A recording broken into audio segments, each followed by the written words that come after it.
Audio. All right. Hello, anybody and everybody. This is a unusual, let's sync these up. Let's say unusual extra third stream, or maybe I might start doing 3 a week. I don't know. But yeah, felt like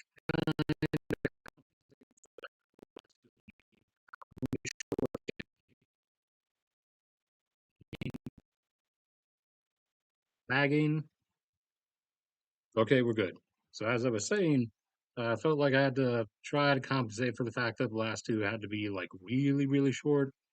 So maybe this one will be more regular length, quote unquote. Question mark. Epic Pen is being disobedient. Let's fix that. You do this, then you do this, then you do this. Come back in and yes, there we go. There's the question mark we should have drawn. For text sake, no, not Google. Google Docs, not Sheets, Docs. There we go. Episode 6, I'll work on some of that. I don't know what those two are. Let's make a new one for text usage, and we go up to 48, usually works. There we go. People are starting to exist. Ah.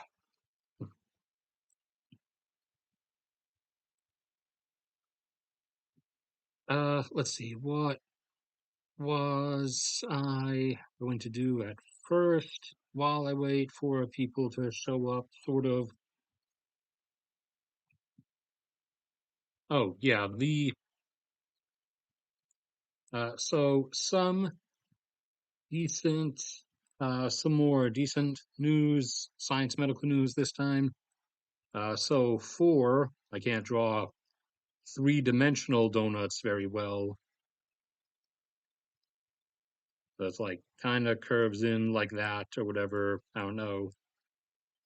Uh, MRI machines, their use time is actually gonna be able to get cut down since after using them for so long now, we have so much built up data over the way things typically pan out that doing particular resonance number or starting with particular resonance number and getting, you know, X, Y, Z result here, and then these like sub results that you then need to do different frequencies to, like deeper in or further out towards the surface of the body or whatever. You then need to do different frequencies to get the full data version of those. After doing this for so many years, we have the data. We have so much data like built up from that we now know basically 99.999% what what the deeper, less clear results from like wave one, whatever depth or wave they start the test with, are going to end up being what they represent or end up end up as image wise when their particular resonance is then applied at a later wave throughout the process. So we're now able, and we have been testing this to make sure that the predictive model is accurate, and it has proven accurate every time. But we can now basically get the results within really short, like one or two different resonances instead of going through a whole half-hour process for each patient. So it will only require a few minutes per patient, cutting down the time usage by roughly 2/3 on average, which reduces the amount of helium that needs to be used to cool the superconducting magnet by more than 2/3 actually do the more than symbol, because remember, you it's not linear actually. The longer you use the machine, you would, even at the basic level, linearly go up in the amount of helium you have to use to cool it down because you're running it for more time. But the longer you're using it, the more it's heating up and building up. So as use time continues to go up, the amount of helium needed to cool it on each cycle actually gets higher than just the linear climb rate. So at a perfect time, actually, praise God, this is going to start cutting back on the amount of helium that is required to cool the machines, since more stuff can be done in less time, which means they're running for less and having less heat buildup, which needs less helium to be used, and which means less is lost. As the more it gets, I don't know, I'll just draw a big hose looking thing. Uh, the more it has to get used and cycled through the machine, the more it has to get released from the actual high pressure, as tight as can be container of liquid helium, the more it's out there cycling through the machine, the more it leaks out, because helium leaks out of anything, including even over time through the actual solid walls of containers, because the helium can actually just manage to pass through molecular spaces, not at a fast rate, but it just can do that over time. But when it's out of a specialized, as perfect as we can possibly get it sealed container, and it's actually circulating around cooling stuff, it obviously leaks out a lot faster. And then the hospitals have to order more of it, blah, blah, blah. Demand for helium remains up or remains at the same level. So, in a time of helium supply disruption, this actually came rather perfectly, or technically, I guess absolutely perfect would have been if we managed to get this rolling like a couple years before this started, but it's a thing now that's beginning to happen. Let's see, anybody else?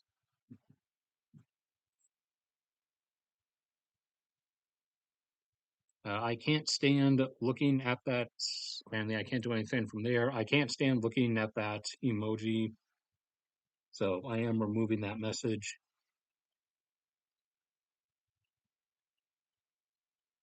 But anyways, so over here where things are happening, you can take a guess.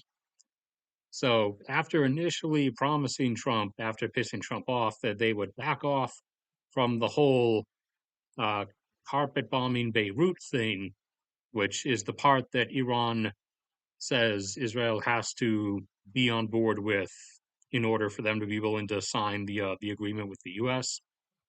They're sort of quietly okay with the ground combat continuing in Lebanon, but not the bombing Beirut stuff.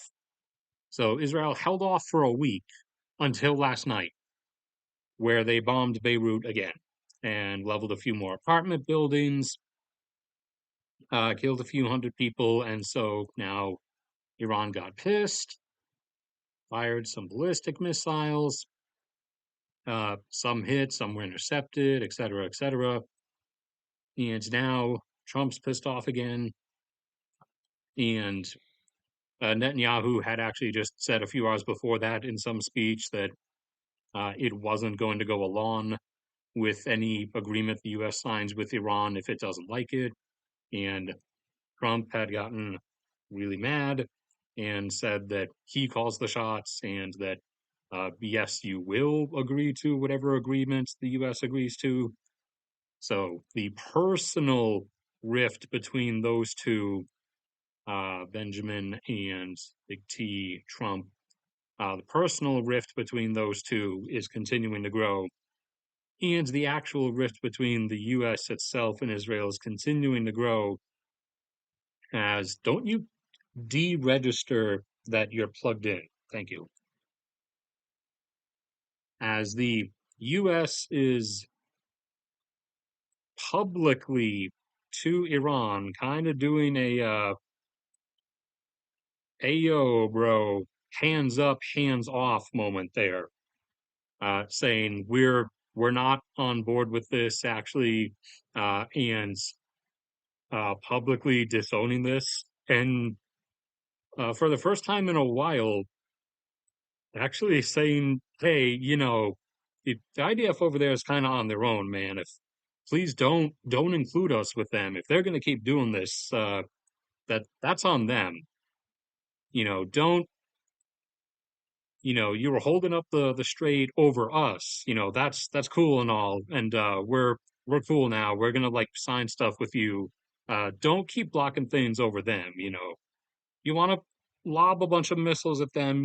Cool. You do that. That's fine. You guys fight each other, but don't include us with them anymore.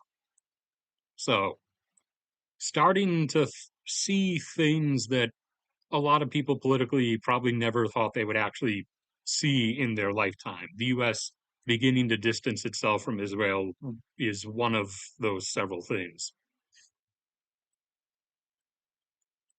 Anybody else? No, not yet. 7. Okay. Anybody showing up late? You can scroll back along the timeline. First few minutes, we're just talking about like helium stuff. But so we're backing off from that actually, and Trump and Netanyahu are like starting to get personally like really pissed at each other because the U.S. wants out and Israel wants Infinity War, and I don't mean the cringe Marvel movie version. But as I said last time in the shorter stream, the U.S. is continuing, or technically Trump, but the U.S. via Trump is continuing to distance everything, draw a little thumb part there, is continuing to distance everything else out, away from the minds and brains of the people, trying to get everybody, it's draw the extra lobe up there, some brain wrinkles, trying to distance all the different points slowly so that it looks like there's things never existed in the first place and nothing is being conceded on. As remember, we have the different points over time that have been abandoned. One of which was for Iran was no more proxies. That one has never been mentioned again since April. Started just pretending that didn't exist. One of the ones that was we were pressured into putting as part of the agreement by Israel, we openly, publicly, as part of distancing from Israel, said that we're not imposing that one. And originally, Trump had stated no nuclear anything, but that's been reduced to just no nukes. And part of that was still Iran gives up the nuclear material.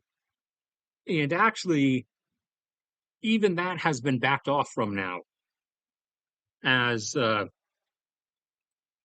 the new line being put forward for the last 2 weeks publicly over and over again is,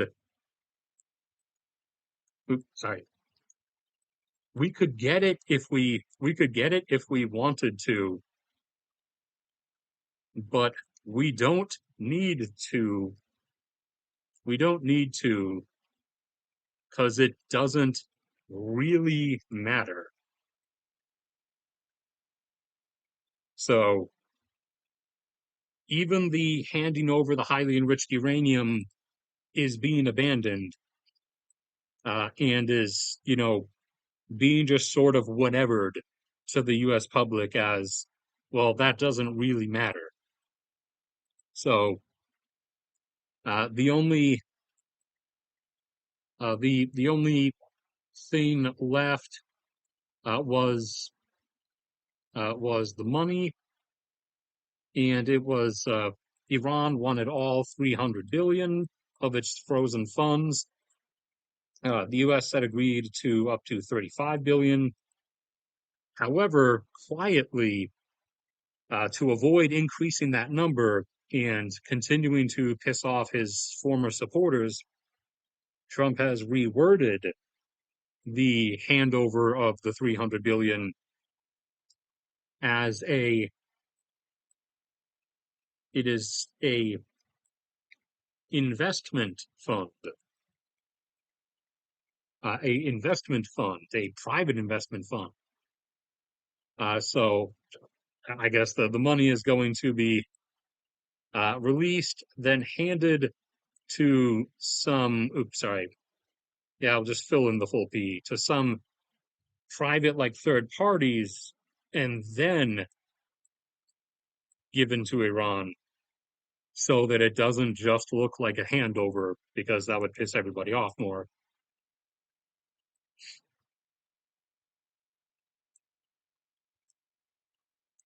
And so those are some of the most recent things that have occurred there. So U.S. distancing from Israel continues, slowly sort of just dropping conditions from the Iran deal and pretending that the U.S. demands never existed. That process continues.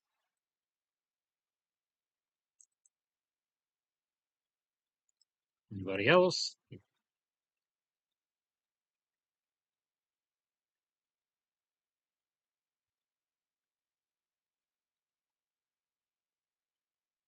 No, the low missiles remaining thing, that was like psyop bait. That part, I promise you, is not really an issue. What we ran into, or the number remaining, uh, is pretty blatantly false.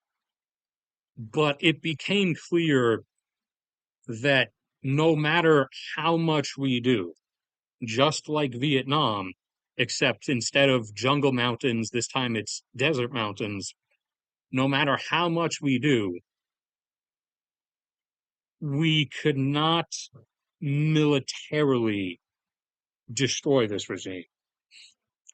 We could unseat it by force if we did like an actual ground commitment, and try to keep it purely focused on just a run for Tehran, unless they manage to flee from there.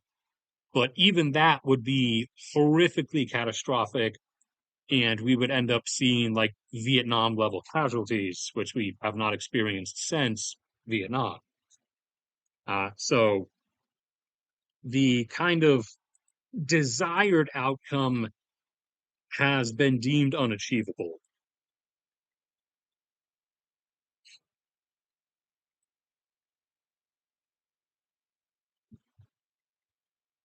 Now, let's see, the pipeline progress stuff.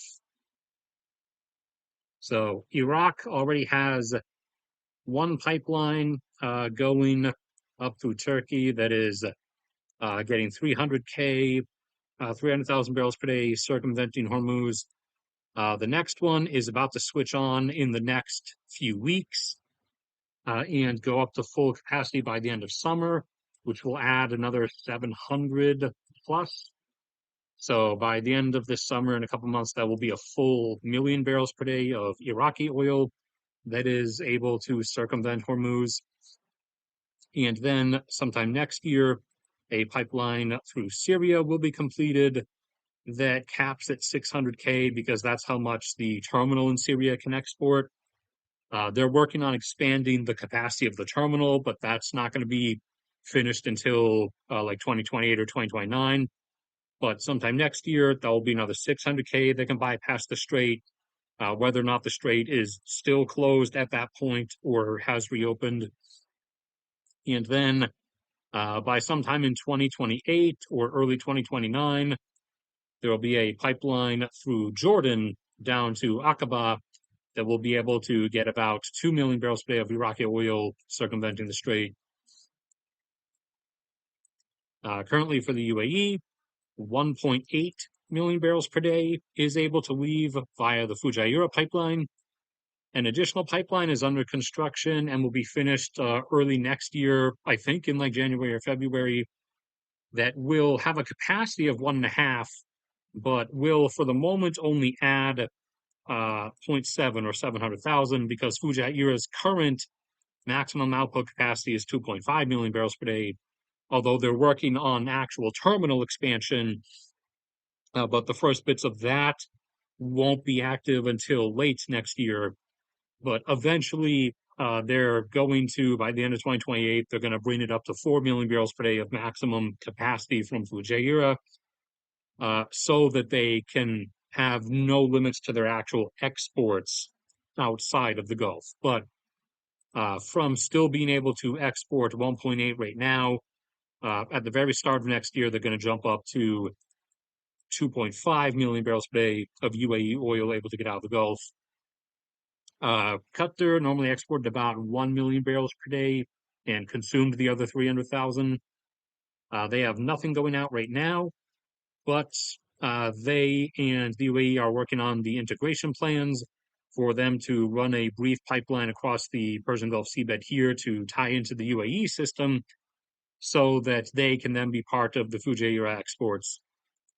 As Qatar does not want to deal with Saudi Arabia, Kuwait was the one, remember, who's kind of screwed over. They don't like Iraq. Just draw a sad slash angry inconvenienced face there. They don't like Saudi Arabia either. And this is, it would be really pricey for them to do a pipeline like subsea all the way out through the Persian Gulf or something, or all the way down to the UAE. So they had to pick one of three undesirable options. And as said before, they chose Saudi Arabia. So they are going to be making a pipeline to tie down in here into Saudi Arabia's network, to tie into Saudi Arabia's second pipeline that they are going to start building in a few months. They already have one that is able to take a huge part of their oil out to the Red Sea. The terminal out there maxes out at 5 million barrels per day of output, so they're not able to export everything they normally would. And this second pipeline will be finished in 2028. So a year and a half or 2 years, depending on when in 2028, along with the tie-in from Kuwait, uh, which kind of works out anyways because it's going to take them another 2 years to expand the like terminal capacity out there.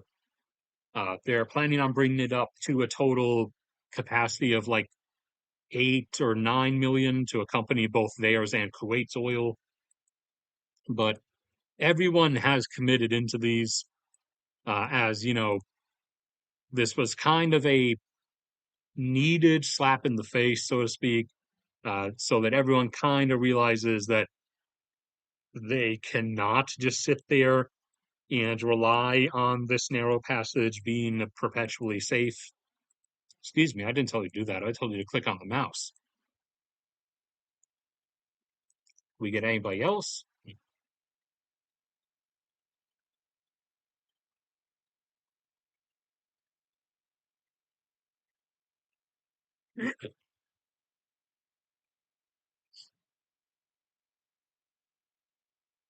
Uh, yeah, the thing with the midterms is, I actually have sort of a psychological theory about that. That since some people have been suggesting he's intentionally trying to drag this out and let it continue on, since July or August is when like the real constraint super price spike comes, he might actually want the Republicans to lose because, as he's made many big speeches about how he doesn't like us, the regular Americans, because we failed him and are, ungrateful, which is gratitude towards him is something he's been obsessed with. Just like every time he invites somebody to the White House and like berates them over not being thankful to him for their existence. Uh, he he also has said many times that he actually doesn't like most of the Republicans because they failed him in 2020. So there is like a non-zero chance, like as high as I'd say like 20 or 30%, that he might just be doing sort of a vindictive, narcissistic, you all hate me, you all failed me, so I'm gonna make you all burn as I go out, aim here.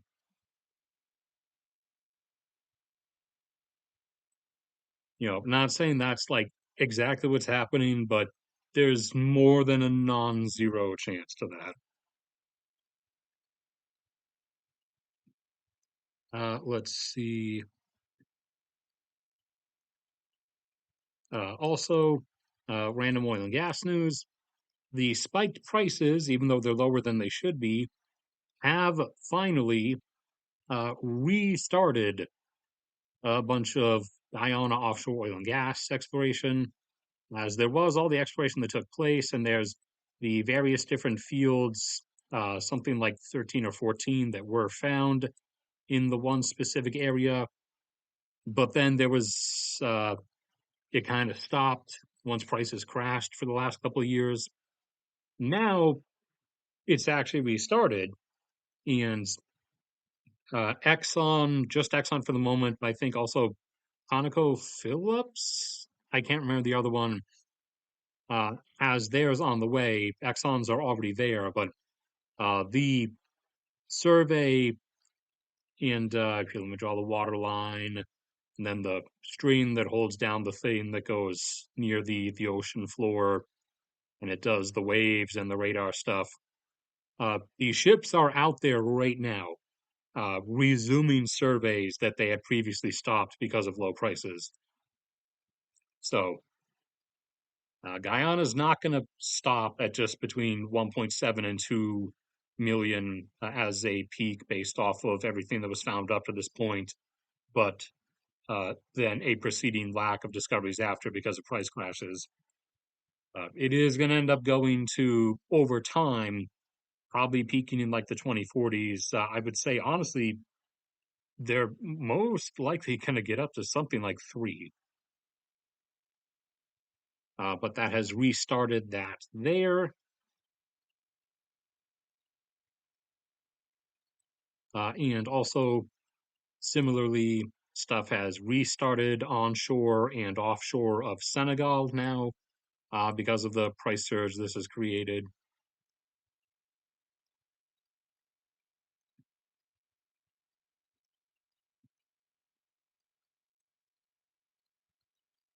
Meanwhile, up here, we have Russia taking blow after blow. We have, oh no, that's Rostov. That's not Krasnodar.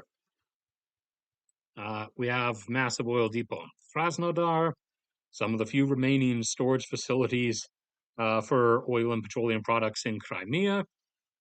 Hits are starting to come in on some of the few bridges from mainland Ukraine into Crimea, and then hits across refineries and pumping stations all around after all the rounds of stuff that were already happening. Go over here, starting to hit some of those bridges. Yeah, one of the few remaining spots on Crimea that hadn't lost its tanks. Krasnodar oil depot slash refineries burning pretty good. Oh yeah, after forgot that was also part of it. After signing a deal with the Lebanese army, not Hezbollah, specifically having stated that they will never attack the Lebanese army, Israel bombed the Lebanese army. Another facility up in Leningrad near St. Petersburg burning and burning. So there ain't no stopping this now. It's human refinery, and it's gotten to the point where Russia is now ceasing uh, ceasing exports of refined products, and jet fuel specifically is starting to become an issue. And some of the airlines, especially for flights into and out of St. Petersburg, are having to heavily consolidate and cancel some. And there are actual gasoline shortages popping up, not like spread throughout. They're in basically, for all intents and purposes, it's kind of random, like you threw darts at a board. Like this one of the states, or they're called oblasts here, another state over here, this one here, Yekaterinburg. But on the Crimean Peninsula, especially, it's gotten pretty bad, where the fuel prices have kind of doubled over the last few weeks, and the Crimean government has now issued a limit of people uh, per license plate or whatever are only allowed to purchase 20 liters or about 5 gallons of gasoline per week. Not per day limits, but per week limits.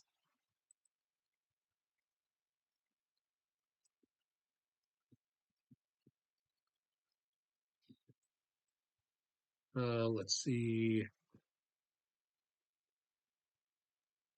Is there anything else up there? I don't think so. I think there.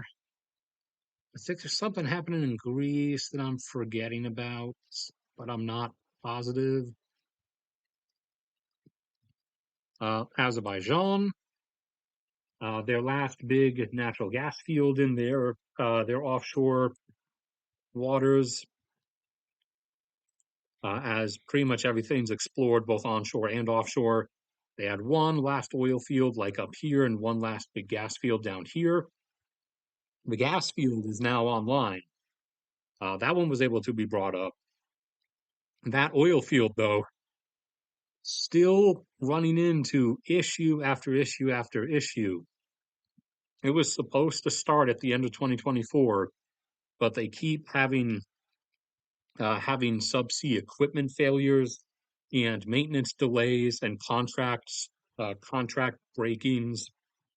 So it's now like 2, 3 years, or it's going to end up being like 3 years behind its scheduled startup.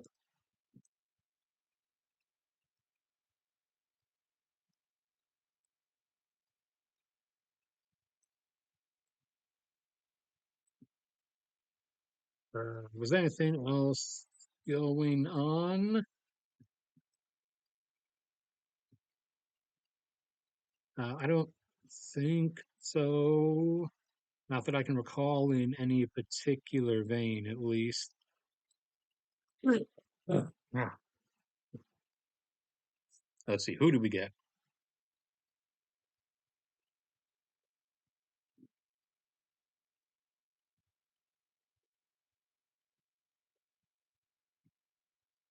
Uh, they've supposedly encircled a lot of things a lot of times, but those claims have never really panned out all that well. As the bigger, quote unquote, I guess they're called mill bloggers in Russia, like Rybar and stuff, complain about the failings of. Although Putin had a fascinating speech where he's starting to get into like Trump/Biden levels of like wandering verbiage and grandiose claims, where he claimed that Russia has conquered 2.4 million square kilometers of Ukraine, but that's more than 3 times the amount of actual land area of Ukraine. So that's uh, that's through like some portal in like some fantasy world. There's some other like primitive kingdom called Ukraine or something where they're only fighting with swords, I guess. That he's managed to conquer that off screen.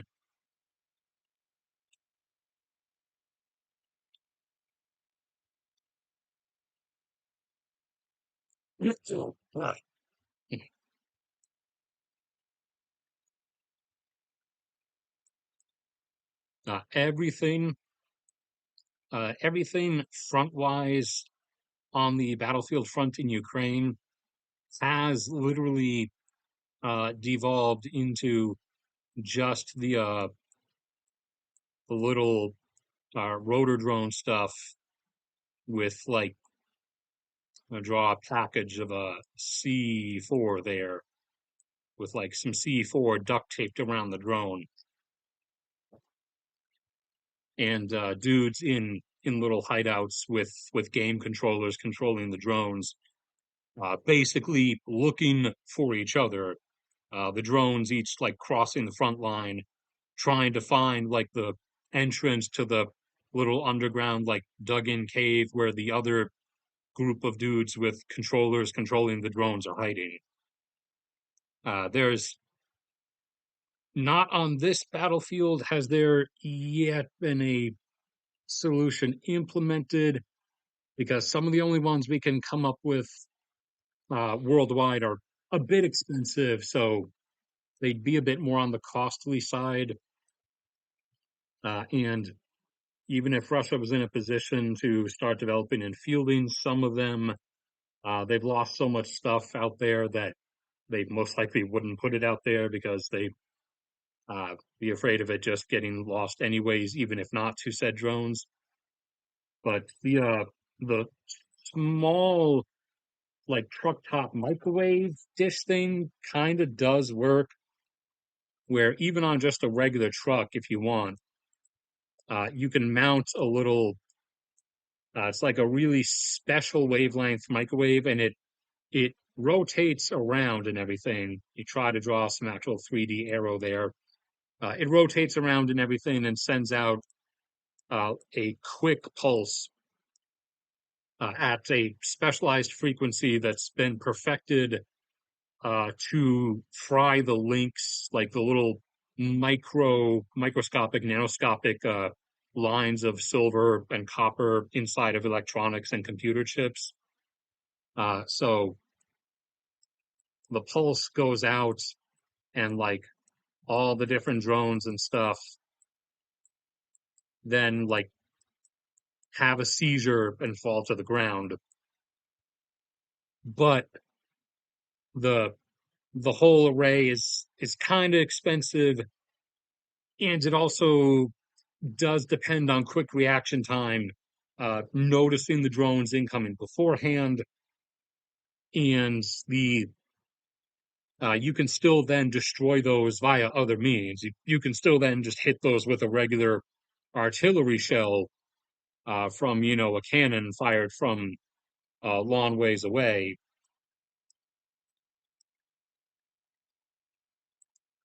So an overall like long term solution is still being looked at as of the moment.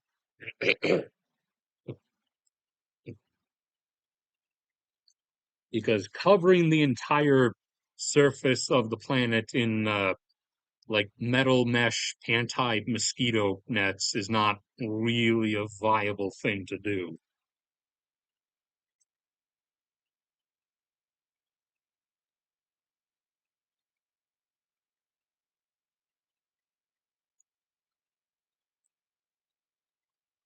Uh, for LNG, it would be a lot more difficult.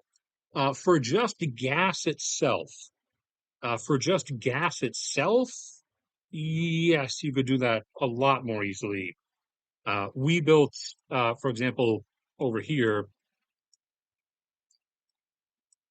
we built multi-hundred-mile pipelines from the Permian up through multiple ranges of mountains down here to this port in Mexico, and Mexico is now getting money from transit fees, exporting some of our LNG here, uh, and so. Like yeah, you can do that, but it's gas that goes to the pipeline, and then it gets converted to LNG at the end of the pipeline.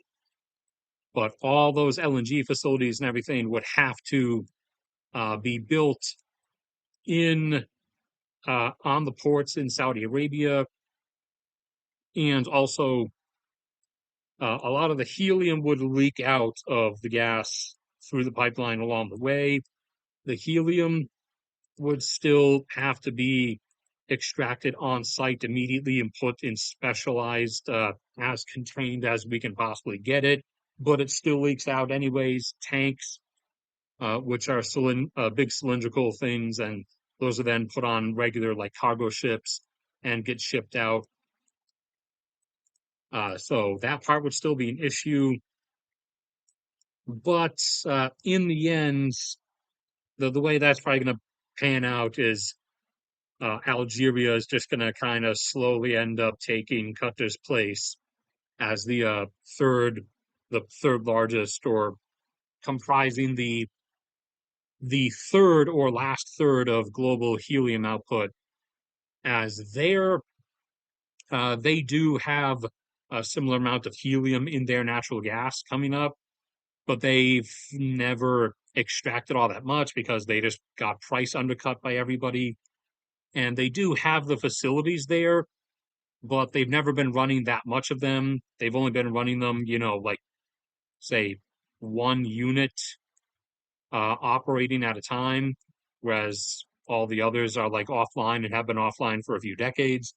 So, uh, as anyone who works with, I guess, vehicles, electronics, machines, etc., probably knows, you can't just leave mechanical slash electronics slash any form of complex machinery just sitting there existing, in this case, especially in a desert, for like, decades, not doing anything. You're going to end up having to not just replace stuff, but probably just reconstruct a lot of the things from the ground up, which is the case with Algeria. They are going to increase their helium output to the world, but that is through the reconstruction and rebuilding of a lot of the stuff involved, which is going to take a while. Their first big helium supply boost is going to come online in, I think, November, uh, which will take them from 12 million cubic meters per year equivalent up to like 15 or 16. And then every few months after that, every 3 or 4 months, they'll be able to dial up by like another 3 or 4 until eventually they reach a similar range to where Qatar was. But there's also off-brand helium starting to come online, as apart from just accompanying natural gas, there are also locations around the world where there is just helium in deep fractured rocks under the earth that's not accompanying any natural gas or oil, like a few sites in Montana, one site up in, I think, Saskatchewan, and another site over deep under Minnesota. Those three are activating right now. Actually, they're in the process of starting up their condensation or uh, was cryogenic, I guess, cryogenic cooling or cryogenic condensation of helium coming up through deep earth pipes at those facilities. And combined, those are the equivalent of about like 7 or 8 million cubic meters a year.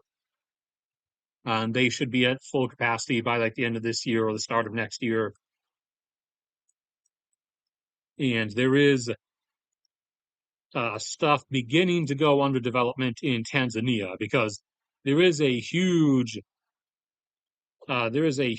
reservoir of deep earth helium alone by itself with no oil or gas, deep underground, deep under Lake Victoria, and it does also like seep up through the rocks and everything. It's not like it's perfectly contained, but that's part of how we find it.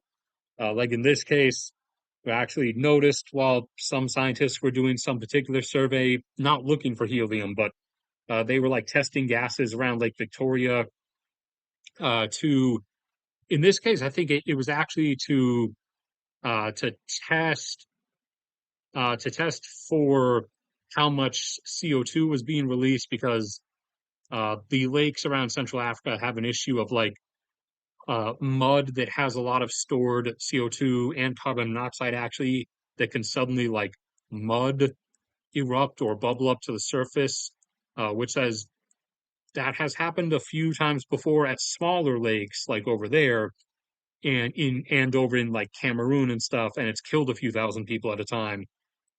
Whereas, they were testing that stuff at Lake Victoria because they want to see how much is down there, see what rate it's being released at, see if that's enough for it to be stable, or if it indicates that it's building up too much and it's going to burst at some point, potentially endangering the lives of, in this case, tens of millions of people. But in the process of that, they detected more helium in the atmosphere just above the lake surface than there should be. And we eventually found that it's seeping up through cracks down near the lake bed and even onshore in the state of Mwanza in Tanzania. And so further seismic stuff was done with that, and we ended up finding, hey, there's a huge like gargantuan supply of helium under the earth, deep under mostly the lake bed of the southern portion of Lake Victoria. So initial development and testing is starting to be done there to see what we could set up and how good of a extraction thing we could possibly get going there. So Tanzania, at some points, at least like a decade or more in the future, is going to end up becoming a decent global supplier of helium.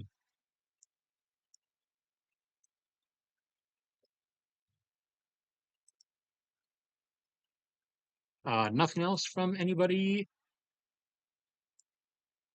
All right, like I said before, if you showed up long after we began, you can scroll back on the timeline, etc. For those who are here, I will repeat the first one and give you another of Max Ogier's slowly compiled lists of how to save a bunch of money and also use less resources in the process. Since people always wondered about the how are your living expenses possibly only $8,000 per year thing. One of the things I showed you guys for both saving money and using less resources is this setup that I do. So when we need to get Epic Pen back again because it's constantly doing this, redo the setup. So a lot of times, a lot of people, like my parents included, when you put stuff in the oven, you have the tray, whether it's round or square, and most people just put the foil cover or baking parchment cover over it, like over the whole thing, and just sort of dump or throw whatever they're eating from a bag, a huge amount of it, like all over the thing. Instead of that, what you should do, what Maxogear does, is know how much you're actually going to eat. And for one, to save on the food, only get out that much. And for two, don't cover the entire thing, only cover as much as is required and, properly arrange the stuff. Like in this particular example, these mozzarella sticks, I know I eat usually seven, eight, sometimes nine. You don't have to occupy the whole tray, scatter those all over, and you don't have to dump a bunch of them onto the tray.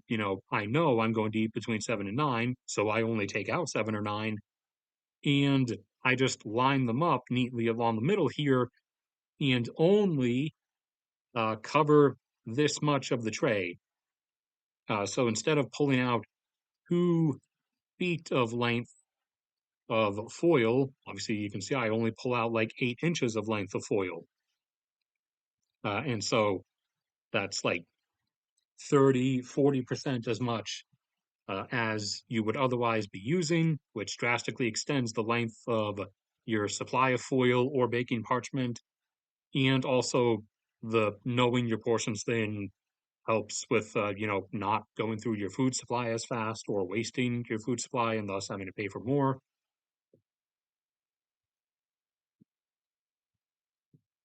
Also, and keep in mind, these images are actually old. These are over a year and a half old. I got these headphones at the end of 2019, so these are 6.5 years old, getting close to 7. These are still the headphones I'm using. So this thing peeled off. You know what I did? Not a line of glue to avoid wasting the glue, too. I put a tiny droplet there, tiny droplet there, tiny droplet there of the Gorilla Super Glue stuff. And I pressed the little pad back on and held it for a minute, let it sit for a few minutes, and it was good. It's been sitting there like that ever since. And you can't see, I'll take a picture of it sometime soon, but off screen here, the rubber has started to peel out of the little midsection of the wire, and some of the actual like wires are exposed. They could cease to function or actually rip at any time. They haven't yet, despite the fact that I like walk around with my headphones on frequently. But these things are still going. These cost me $20 at the time I purchased them. The same model now, as of most recently I saw it, like 6+ years later, is now $27 because of a mix of inflation, uh, supply constraints in precious metals, and all the brilliant tariff stuff from last year. But still, this was like one of the cheapest pairs of wired headphones in the store, and I'm still using these for $20 almost 7 years later. And it's not just these. There's also where's the other one or the other thing? Like here, this is one of my bath towels or one of my towels for drying off after getting out of the shower. You keep using stuff until it's no longer usable. Like, this looks like it's kind of torn up a bit. That's because it is, because it's old. Uh, People I know, parents included, do things like a smaller washcloth recently had some like strings hanging off of it, which when that happens to some of my towels, I just cut those strings with a pair of scissors, or I cut them at the source, like up there. Uh, when that washcloth was visibly having a few strings hanging off of it, that washcloth, not mine again, was just simply discarded. That is not what I do. If I'm really that annoyed by those strings visibly existing, I just cut them. Uh, that kind of solves the problem. I just keep using the towel. This one here, is kind of tearing, it's ripping, and it has strings hanging off. That doesn't really change anything. I mean, it still does what it's supposed to do. When it eventually like tears, like it starts ripping in half. Obviously, when I try to use it, like the last time I actually threw out a towel was when it was old enough and far gone enough that as I was like drying myself off on when I put a bit of too much tension on it, it actually like poured down the middle like a third of the way through. That's the point where you actually get rid of like a towel or something.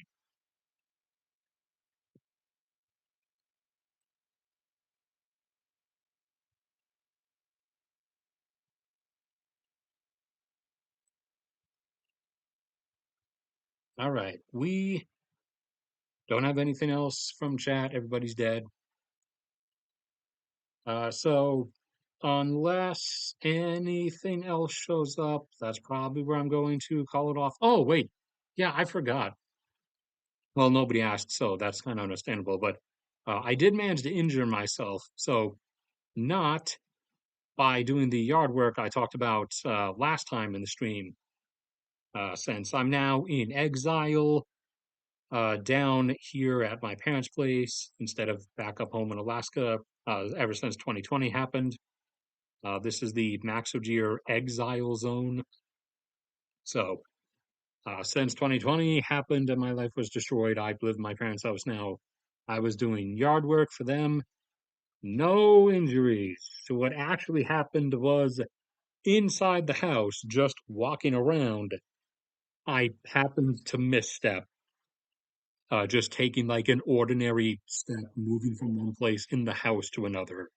And I ended up falling backwards. And so, I don't know, I maybe bruised my tailbone really heavily. I doubt it's broken. Like, I've never broken a bone before. I would assume the pain would be way more than like what it's been. Because I mean, it's mostly gone now after like only about 24 hours. I mean, it hurts if I start like twisting at my waist or like move from sitting to standing or anything. But I'd assume if it was actually broken, it would just be still constantly in excruciating pain. But I'll be going to the doctors tomorrow anyway, where I will not get anything done about it because I can't afford to have anything done about it. Because this is the US. Let me draw a big smiley face. We don't have civilized universal health care here. We have the private insurance system. We have the do you have cash? Payment is due up front. You don't have the cash. Oh, guess what? You die system. So what I can afford is just the regular appointment I was going to anyways. Not anything extra because the way they work, at least around here, is if you add an extra topic to speak to your doctor about, that's an extra $50 that gets added to the bill. I found that out the hard way 2 years ago when I forgot what the issue was. I think it was, oh yeah, I was having like some ear pain in one of my ears, and I just wanted to check to see if it was something like actually wrong, like an ear infection or something. And normally the bill for visiting the doctor is like $100 when you have to pay fully yourself. But that time it was $150, and I called them and asked them like, "Hey, why is it suddenly $150? Did you guys up the price that much?" And they were like, "Oh no, well, you asked about an additional topic. With each additional topic, it's another $50." So, yes, this is like Happy Deathland medical system. It's like not even the jokes like Europeans make about the US medical system aren't even really caricatures anymore. It's just how it actually works. So it's not like I could afford to get an x-ray or anything. I'm just going in for my normal appointment, which I'm legally required to go twice a year in order, or sorry, yeah, 2x per year in order to legally be allowed to keep getting my medications I need to not experience the permanent nausea that I otherwise would have been experiencing all this time. Uh, the only thing different I'm going to do this time is I am going to ask if she's willing to write me some extra stuff that I wouldn't normally get until like every December. If she's willing to write me some extra for the middle of the year this time as a sort of safeguard, since most prescription meds, like half of them, are made in India, and India prominently relies on its petrochemicals from the Middle East. And, that whole thing is uncertain at the moment, and I do not want to risk any sudden cutoffs.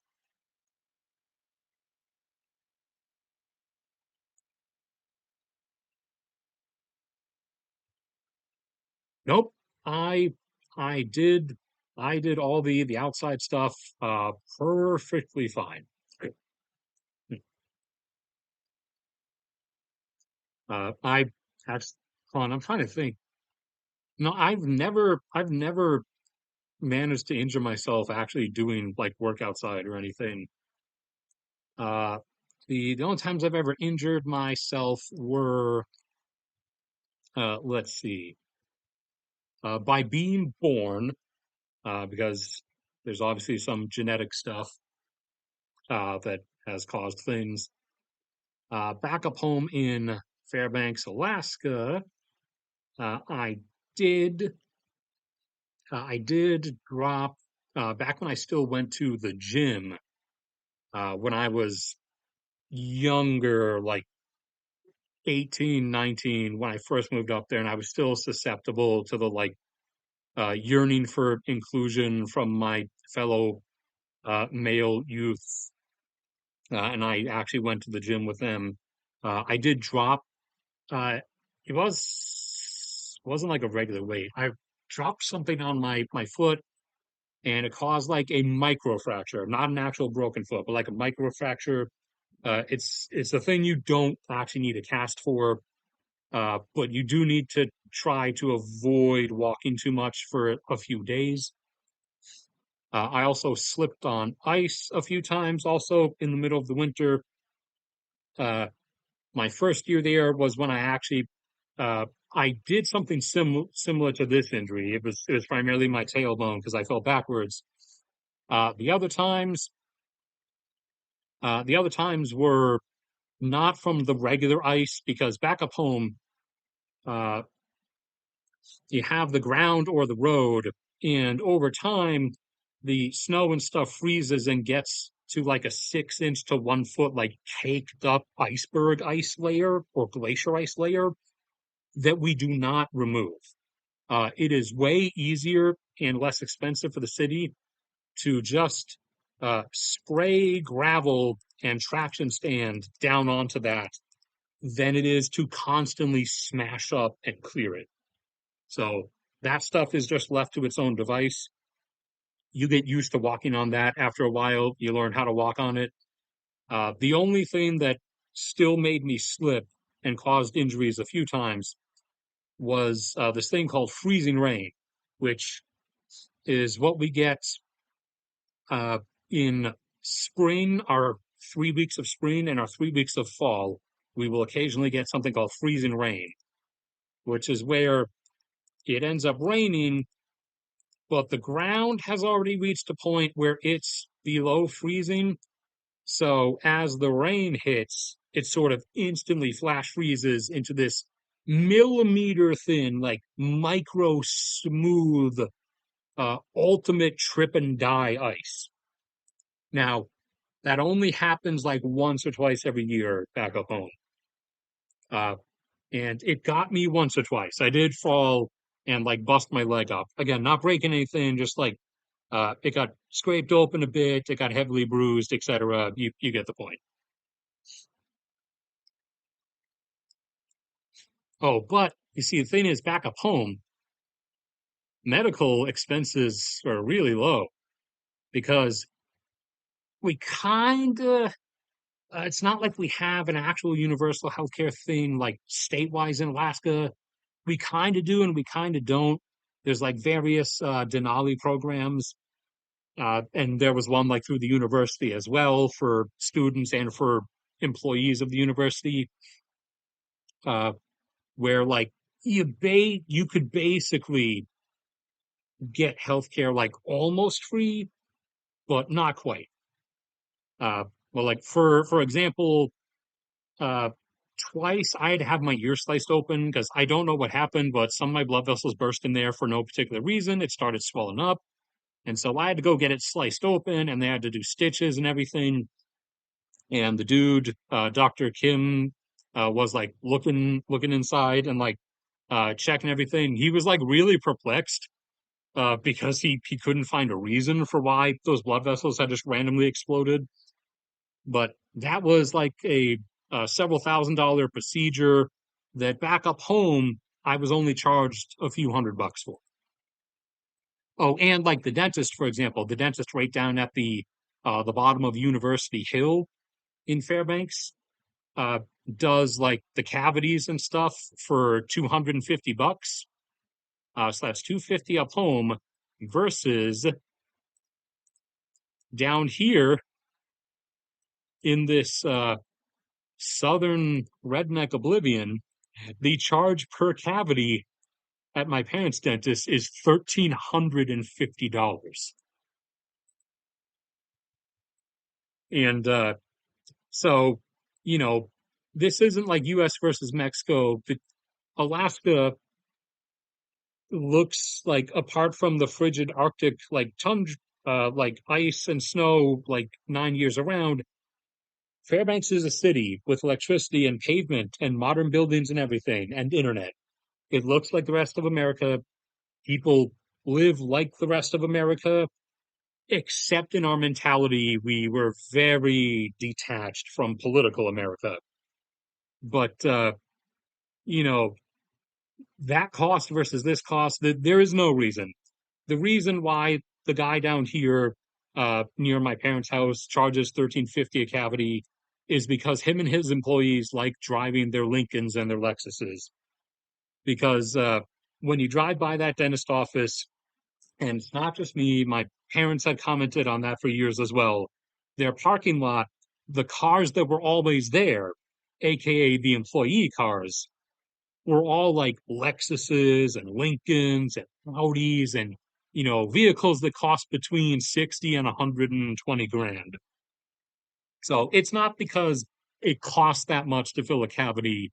It's because the dude is just greedy and wants cash.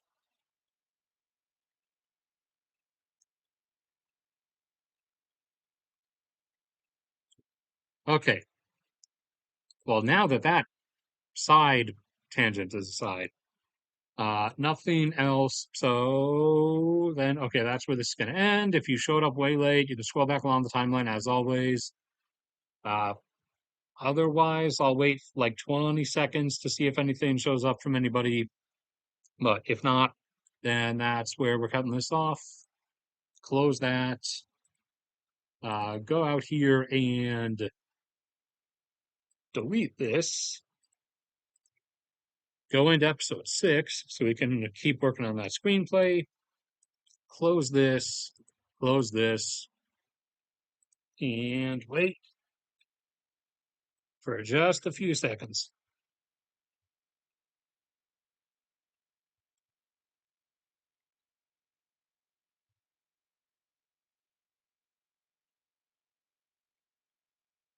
Acht, sieben, sechs, fünf, vier, drei, zwei, eins, null. All right. Yep. I'll see you guys probably Tuesday. I don't know for sure, but I'll see you guys whenever.